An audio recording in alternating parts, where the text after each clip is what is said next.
Hello, my name is Allison Hackworth. I will be portraying the role of Diane from Christopher Durang's Sister Mary Ignatius Explains It All for You. Thank you.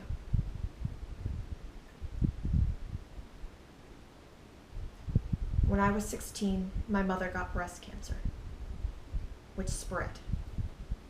I prayed to God to let her suffering be small, but her suffering seemed to me quite extreme. The ulcerations it took on her body were horrifying to her and to me. In moments of desperation, she would plead with me to get her new doctors. She was convinced that her old doctors were incompetent and that the new ones could magically cure her.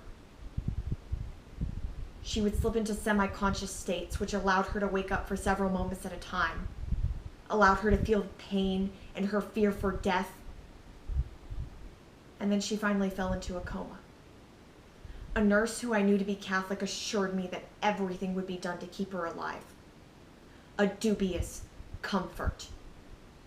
The doctor, however, was not Catholic and did not go to extreme measures to keep her alive. And after several months in a coma, my mother died. Now, there are far worse deaths, I'm sure.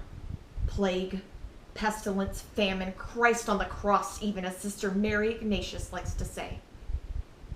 But I thought my mother's death bad enough, and I became confused as to why I'd been praying. And to whom? I mean, if prayer is really this button you press and admit you need the Lord, then why didn't it always work? Or ever work? God always answers our prayers, you said. He just sometimes says no. I became mad at myself, and by extension at you, for ever having expected anything other than randomness from this world. And when I was thinking all of these things, that night that my mother died, I was raped. Now I know, it seems like a lot. One really loses sympathy for me because it seems like I'm faking it. But that night, I got home and a man broke into my house. He had a knife and he cut me up real bad. I don't really want to go into the experience, but I became really depressed. Something about it all. My mother's suffering, my attack by a lunatic, the randomness of this world.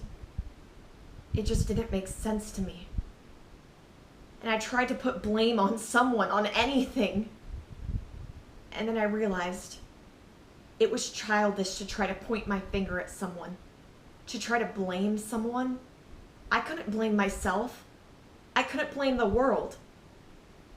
But basically, sister, I think it's all your fault.